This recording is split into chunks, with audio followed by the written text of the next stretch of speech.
तारक सिन्हा जो sonnet cricket club चलाते हैं, जिसके इंडिया को 12 टेस्ट प्लेयर दिए, वीरेंद्र सहवाग, शिखर धवन, आशीष नेहरा, एक से एक आकाश चोपड़ा, लेटेस्ट में ऋषभ पंत। आप सोचिए कितने बढ़िया बढ़िया टैलेंट को उन्होंने दिया है।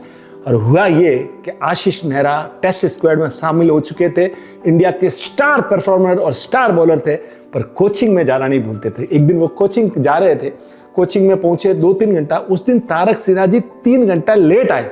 तो आशीष की जैसे मजाक करने की आदत है, तो उन्होंने बोल दिया कि साहब, कोच साहब, क्या 3-3 घंटे लेट आते हो? तब उनके मुंह से निकल गया कि बेटा, तुम लोग तो स्टार बना, जो तुम लोगों को तो बंगले में रहते हो और मैं किराए के मकान में रहता हूं, और मेरे मकान मालिक ने मुझे नोटिस दिया है खाली करने का, तो मैं नया किराए का मकान ढूंढ रहा हूं।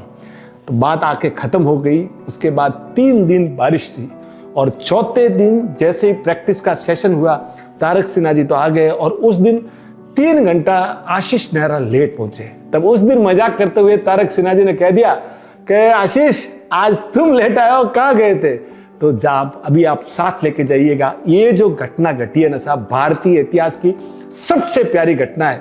उन्होंने मुस्कुराते हुए आए और उनके चरणों में एक चाबी रखी और कहा कि सर, ये आपके नए मकान की चाबी है, खुद का मकान है, आज के बाद आपको कोई किराए के मकान में रहने की जरूरत नहीं है। उनकी तारक सिन्हा की आंखें भीगी। भारतीय इतिहास में कोई गुरु को, कोई चेले की, कोई शिष्य की जो दक्षिणा बोलते हैं ना साहब, ऐसी दक्षिणा सुनने में नहीं आई।